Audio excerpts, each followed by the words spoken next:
नमस्कार, आप देख रहे हैं न्यूज 24। आपके साथ मैं हूं अभिलाषा पाठक। दिल्ली में बढ़ते कोरोना संकट पर थोड़ी देर पहले मुख्यमंत्री केजरीवाल ने प्रेस कॉन्फ्रेंस की। केजरीवाल ने कहा कि दिल्ली में बिगड़ते हालात को देखते हुए विदेशों से मेडिकल सामान मंगाए गए हैं। मुख्यमंत्री ने कहा कि बैंकॉक से 18 ऑक्सीजन टैंकर मंगाए गए हैं, जबकि फ्रांस से 21 ready to move oxygen plant Delhi लाए जा रहे हैं। वहीं अरविंद केजरीवाल ने यह भी जानकारी दी कि दिल्ली में अगले एक महीने में 44 ऑक्सीजन प्लांट मौजूद रहेंगे। केंद्र सरकार ने 500 आईसीयू बेड्स हम लोगों को बना के दिए डीआरडीओ के एयरपोर्ट के पास। और आपको जान के ताज्जुब होगा कि वो प्लांट जैसे ही बन के तैयार हुए, जैसे ही हमने अनाउंस किया, 3 घंटे के अंदर 500 के 500 बेड भर गए। केवल 3 घंटे के अंदर इतने सीरियस मरीज घूम रहे हैं जो इलाज ढूंढ रहे हैं।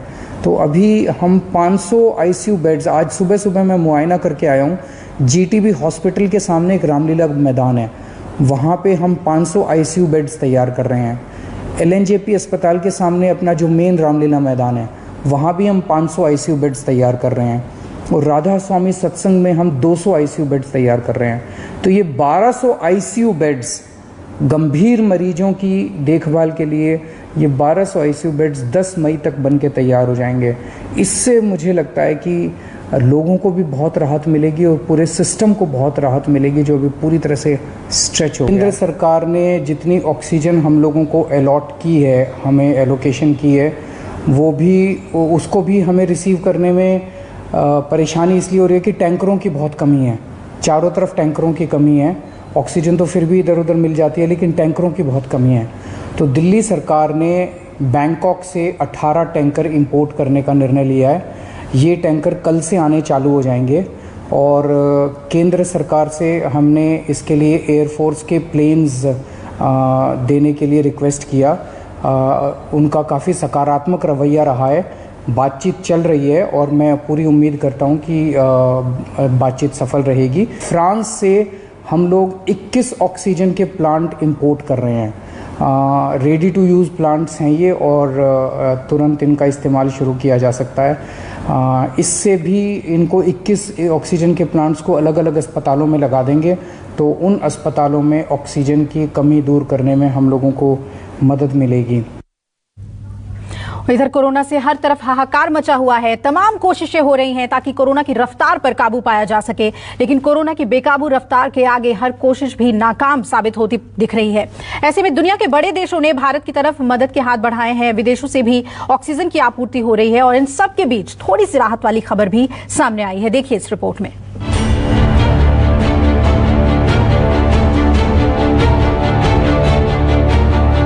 कोरोना से देश भर में हाहाकार मचा हुआ है। लोग ऑक्सीजन का सिलेंडर लेने के लिए लाइन में लगे हुए हैं।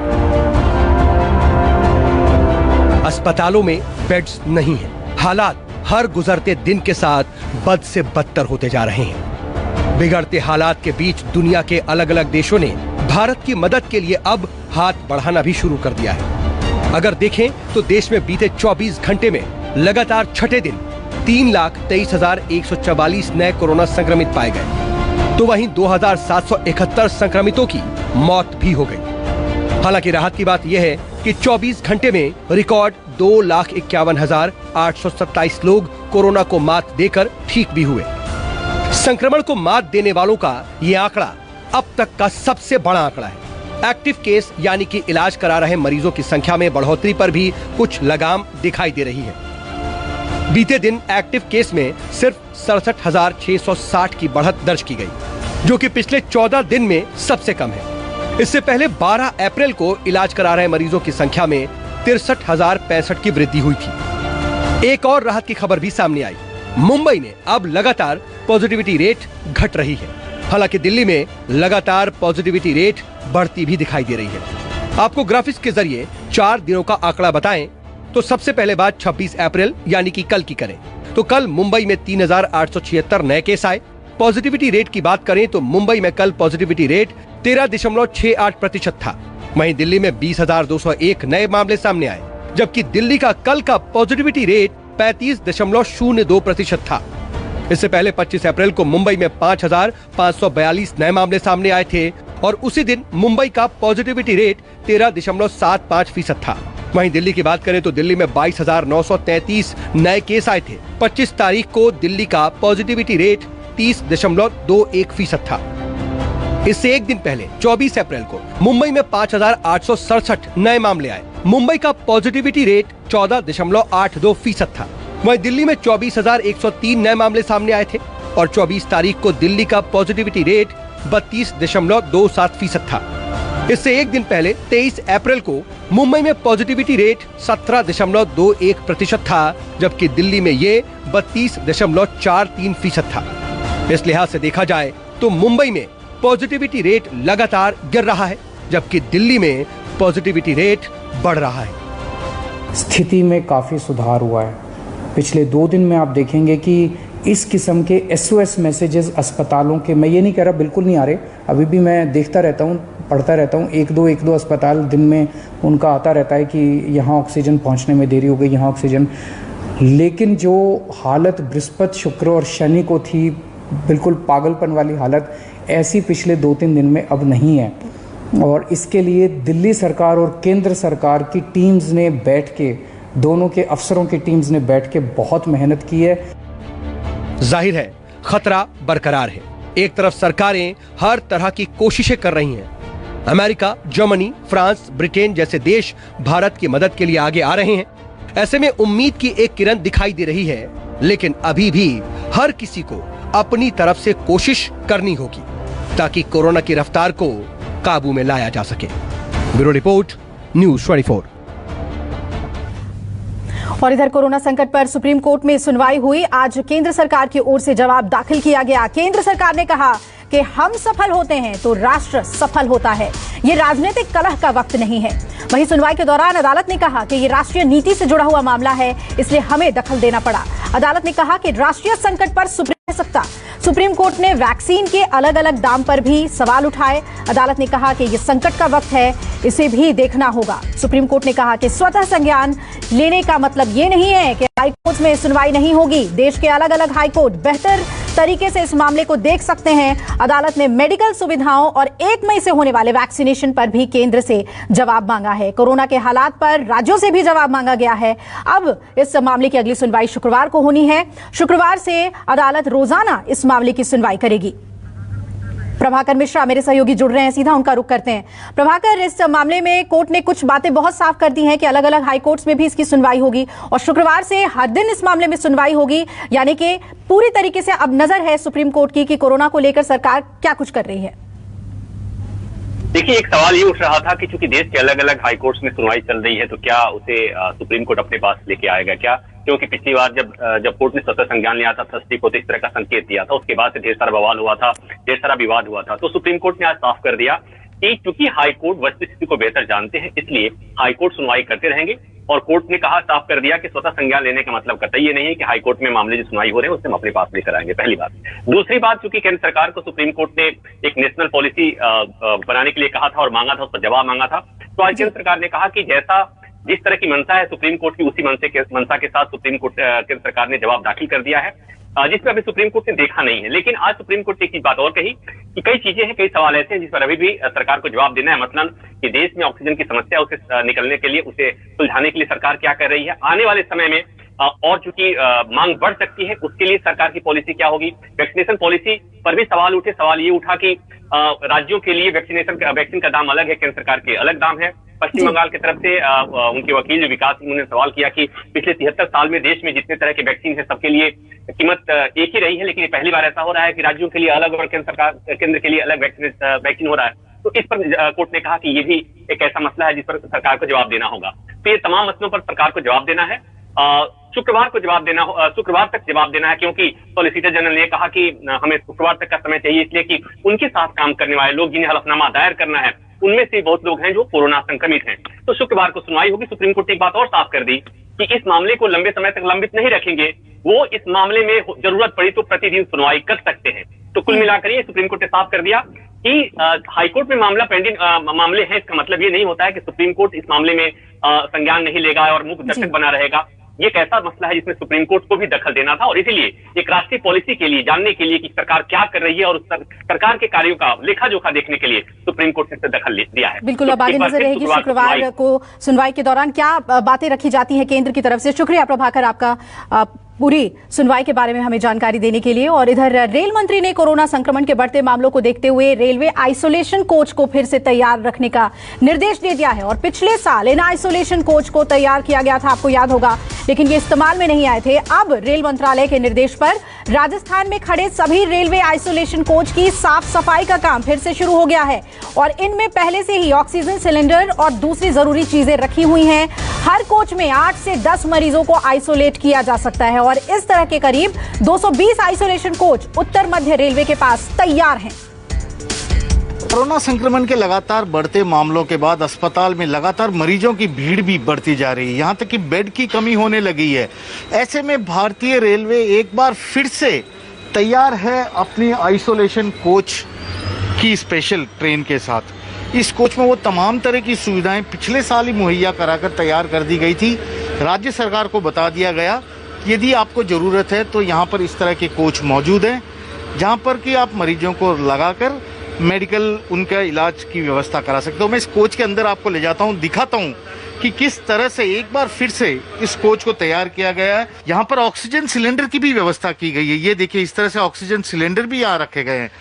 अब क्योंकि पिछले साल से ये ऑक्सीजन सिलेंडर यहाँ पर पड़े थे, अब इन्हें एक बार फिर से इनमें प्रेशर वगैरह सब चीज़ों को चेक कराया जाएगा। मॉस्किटो यानी कि यदि शाम के वक्त खिड़की खोलें तो फ्रेश हवा आएगी लेकिन मच्छर नहीं आए, इसके लिए मॉस्किटो विंडो लगाया गया है। यहाँ पे जो मिडिल कोच में है, मिडिल बर्थ को हटा दिया गया है ताकि पूरा स्पेशियस ये जगह लगे। तो ये पूरी व्यवस्था पिछले साल के इस तरह से प्लास्टिक के कवर हर कोच के बाद आपको दिख जाएंगे ताकि कोई सीरियस यदि पेशेंट हो तो संक्रमित का खतरा, संक्रमण का खतरा न हो। उत्तर पश्चिम रेलवे की बात करें तो करीब 250 कोच इस तरह से आइसोलेशन कोच की व्यवस्था की गई है और हर कोच में कम से कम 10 से 15 मरीजों को यानी कि आइसोलेशन में रखा जाना, संक्रमित मरीजों को रखा जाना संभव है। तो इस लिहाज से 3,500 से 4,000 मरीजों के आइसोलेशन में यहाँ पर रखकर उनका इलाज किए जाने की पूरी व्यवस्था भारतीय रेलवे की ओर से तैयार की गई है।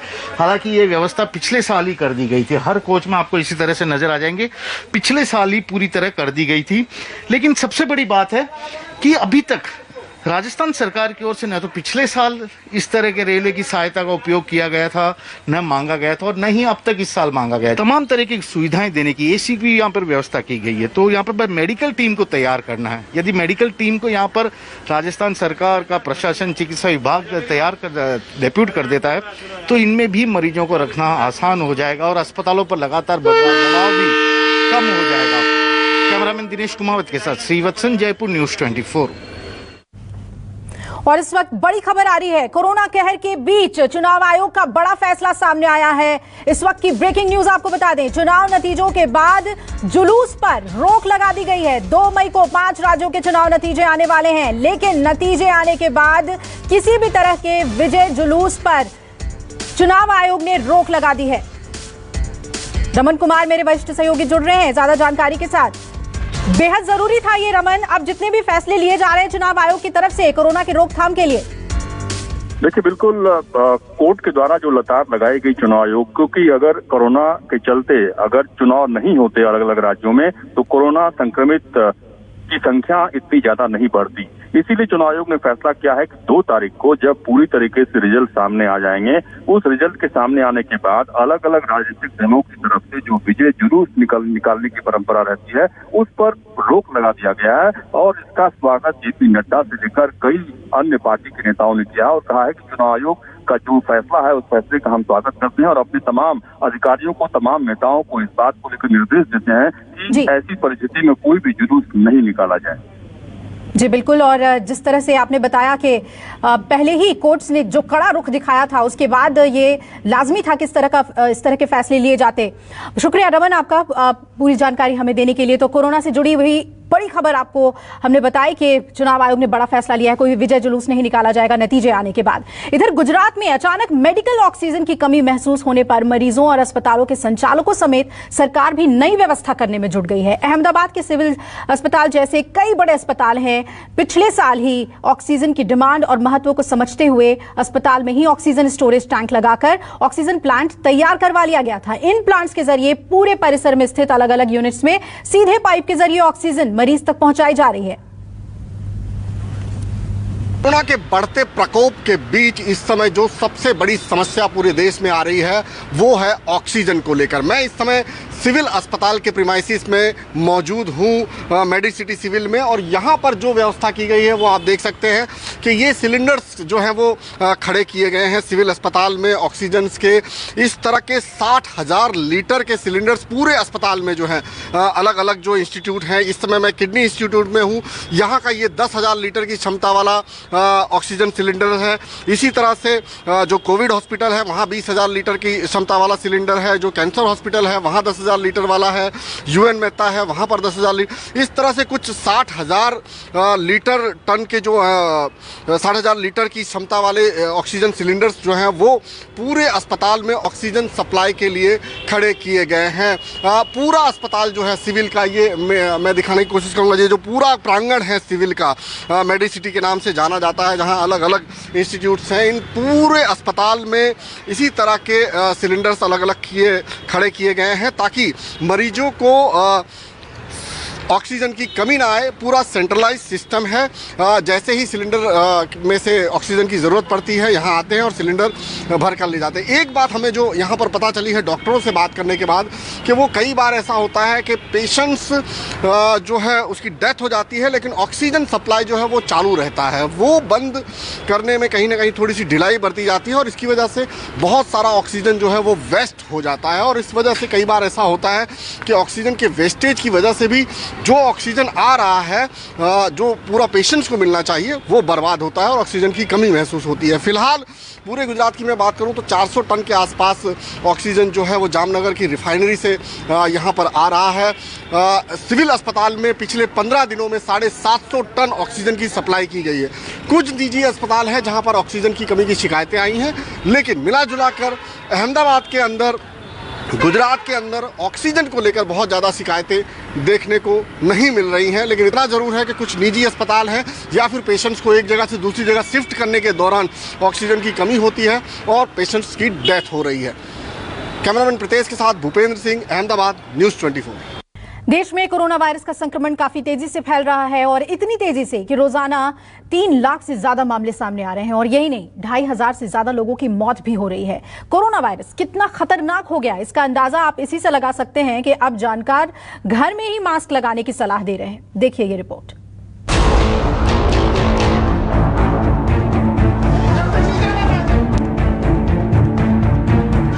कोरोना के बीच बस एक सहारा, मास्क है तो जान है। घर में भी मत छोड़ो मास्क का साथ। मास्क को बनाओ सुरक्षा कवच। कोरोना से देश का क्या हाल है ये किसी को शायद अब बताने की जरूरत नहीं है। देश में कोरोना से हाहाकार मचा हुआ है। कोरोना के सारे पुराने रिकॉर्ड कब के टूट गए। एक तरफ ऑक्सीजन के लिए देश जूझ रहा है, दूसरी तरफ अस्पतालों ने कोरोना के आगे अब हाथ खड़े करना शुरू कर दिया है। ऐसे में हर किसी के जहन में बस एक ही सवाल है, आखिर कैसे बचे कोरोना से। इस बीच कोरोना से बचाव पर 2 बड़े बयान सामने आए हैं। सीधा टाइम आ गया कि घर में हम वैसे ही अब मास्क पहनना शुरू करें। हम बाहर की बात करते थे, लेकिन संक्रमण जैसे है ज्यादा है तो घर में भी बाई चांस किसी को आ गया है तो जहां तक हो के घर में भी जब हम किसी के साथ बैठे हैं तो मास्क लगाएं तो फायदा है। लेकिन डेफिनेटली अगर कोई पॉजिटिव है उसको भी मास्क लगाना है, बाकियों को भी लगाना है, उसको दूसरे कमरों में रखना है। डबल अप करिए, मतलब ये कि अगर जो आप घर से बाहर जा रहे हैं कहीं क्राउडेड प्लेस में तो डबल मास्क यूज करें। N95 है तो N95 और एक वो जो उसके ऊपर एक सर्जिकल मास्क, अगर जो नहीं है कॉटन मास्क भी यूज करते हैं तो 2 करें, एक और उसका ऐसे टाई करें कि वो सील बन जाए आपकी फेस के ऊपर। जी हाँ, नीति आयोग के सदस्य डॉक्टर वीके पॉल का कहना है कि ये समय किसी को भी घर पर आमंत्रण देने का नहीं है, बल्कि घर पर रहने और घर पर भी मास्क लगाकर रहने का है। वही देश के एक और बड़े डॉक्टर नरेश त्रेहान का भी ये मानना है कि अब लोगों को घर में भी मास्क पहनना जरूरी है। मास्क को लेकर हर राज्य में सख्ती है। मास्क नहीं पहनने वालों पर कई हजार तो कहीं 2000 तक का जुर्माना है, लेकिन बावजूद इसके लोग लापरवाही दिखा रहे हैं। या तो कुछ लोग मास्क नहीं पहन रहे हैं या फिर मास्क का इस्तेमाल सही तरीके से नहीं कर रहे हैं। जबकि अब ये कहा जा रहा है कि कोरोना हवा में फैल चुका है। ऐसे में मास्क ही कोरोना से बचाव का एक बड़ा हथियार है। देश के कई बड़े बड़े डॉक्टरों ने काफी पहले ये साफ कर दिया है कि कोरोना के इस लहर के बीच एक मास्क की बजाय लोग 2 मास्क पहने। 2 मास्क पहनने को डबल मास्किंग कहा जा रहा है। लेकिन अगर आप एक के ऊपर एक 2 कपड़े के मास्क पहन ले या फिर कोई दूसरा एक तरह का मास्क पहने तो ये प्रभावी नहीं होगा, बल्कि इसका भी एक खास तरीका है। इसमें पहले सर्जिकल मास्क और फिर कपड़े का मास्क पहनना होता है। हालांकि अगर सर्जिकल मास्क ना हो तो कपड़े के 2 मास्क भी पहने जा सकते हैं। ये सिंगल मास्क से ज्यादा प्रभावी है। 2 मास्क पहनने से 2 फायदे हैं। पहला फायदा, एक तो इससे मास्क चेहरे पर बेहतर तरीके से फिट होगा। जैसे कई बार आपने भी देखा होगा कि कई तरह के मास्क चेहरे पर फिट दिखते तो है, लेकिन हवा इसके हर कोने से आती रहती है। ऐसे में संक्रमित के जरिए हवा में फैले ड्रॉपलेट कोनों से आप तक पहुंच सकते हैं। डबल मास्किंग से ये खतरा लगभग खत्म हो जाता है, क्योंकि एक के ऊपर एक मास्क से चेहरा सील बंद रहता है। कोरोना वायरस के फैलने का मुख्य जरिया हवा है। जब कोई व्यक्ति खांसता, छींकता है, बोलता है तो वायरस हवा से होते हुए स्वस्थ व्यक्ति के नाक, मुंह या आंखों तक पहुंच जाता है। यही से चेन चल पड़ती है। वही मास्क पहनने पर इसकी लेयर हवा को फिल्टर करके नाक तक ले जाती है। अगर लेयर 2 से 3 हो तो फिल्ट्रेशन की प्रक्रिया और बढ़िया होती है। डबल मास्किंग पर CDC ने स्टडी की है। इसमें 3 तरह के मास्किंग मेथड लिए गए। एक को केवल कपड़े का मास्क पहनाया गया, एक में केवल सर्जिकल मास्क पहना गया और तीसरे तरीके में सर्जिकल मास्क पर कपड़े का मास्क पहना गया। इस दौरान रिसर्च में पाया गया कि डबल मास्क में हवा 85.4% तक फिल्टर हो जाता है। वही केवल सर्जिकल मास्क पहनने पर ये 56.1%, जबकि केवल कपड़े का मास्क पहनने पर ये घटकर 51.4% रह जाती है। जाहिर है मास्क अब हर किसी के लिए अनिवार्य है, वो भी डबल मास्किंग। घर में भी लोगों को मास्क पहनना होगा, नहीं तो संक्रमित होने का खतरा घर में भी बना रहेगा। ऐसे में अब मास्क को हर किसी को अपने जीवन में अपना लेना चाहिए। Bureau report, news 24।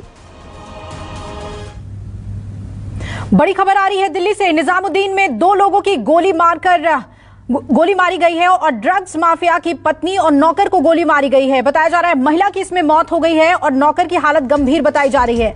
ये पूरी वारदात CCTV कैमरे में कैद हुई है। दिल्ली के निजामुद्दीन में 2 लोगों को गोली मारी गई है। एक शख्स की पत्नी और उसके नौकर पर गोली चलाई गई और बताया जा रहा है कि महिला की मौत हो गई है इसमें और नौकर गंभीर रूप से घायल है। नौकर की हालत गंभीर बताई जा रही है जबकि महिला की मौत हो गई। ये CCTV की फुटेज आप देख रहे हैं। पूरी वारदात CCTV कैमरे में कैद हुई। विमल कौशिक मेरे सहयोगी जुड़ रहे हैं ज्यादा जानकारी के साथ। विमल, इस घटना के बारे में और क्या जानकारी पुलिस दे पा रही है? देखिए, जो शख्स है जिसने ये फायरिंग की और एक महिला की दिन दहाड़े जान ली है, उसका नाम वसीम बताया जा रहा है। वसीम ने इस घटना को अंजाम देने के बाद खुद ही पुलिस स्टेशन में जाकर सरेंडर कर दिया और वो हथियार भी पुलिस को दे दिया जिससे उसने फायरिंग की। और पूरी घटना के बारे में बताया जा रहा है कि वसीम और शाइना की 2 साल पहले शादी हुई थी, लेकिन जो शाइना है वो किसी मामले में 1 साल से जेल में बंद थी और वहां से कुछ दिन पहले ही पैरोल पर छूटी थी और इस दौरान वसीम ने दूसरी शादी कर ली और जब वो बाहर आई तो उसके बाद इन दोनों की कहासुनी हुई, जिसके बाद आज वसीम ने ये पूरी वारदात को अंजाम दिया। आप देख सकते हैं किस तरीके से इत्मीनान से वहां पर खड़े होकर बाकायदा 2 हथियार लेकर उसने दोनों को गोली मारी। पहले शाइना पर गोली चलाई, जब उसका नौकर शहादत जो है वो बचाव के लिए आया तो शहादत को भी गोली मारी। शहादत की जो हालत है वो गंभीर बनी हुई है और वो हॉस्पिटल में एडमिट है, जबकि शाइना की मौके पर ही मौत हो गई थी और पुलिस ने वसीम को गिरफ्तार कर लिया। जी बिल्कुल, यानी कि आरोपी ने सरेंडर कर दिया है। विमल, जैसा कि आप बता रहे हैं, एक बार फिर से जानना चाहेंगे आपसे कि मोटिव क्या है हत्या का, क्या बता पा रहा है ये शख्स?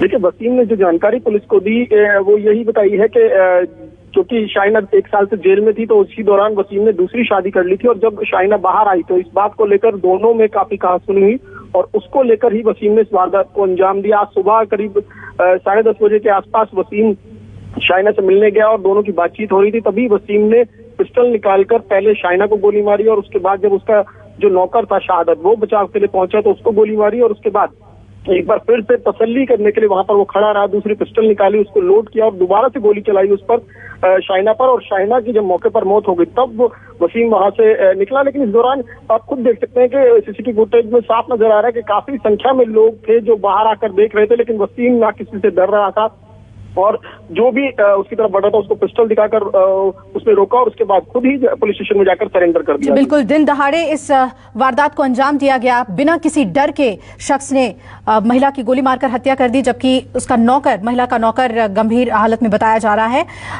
शुक्रिया आपका विमल, पूरी जानकारी हमें देने के लिए। एक छोटे से ब्रेक के लिए हम यहाँ पर रुक रहे हैं। खबरें लगातार जारी है न्यूज़ 24 पर।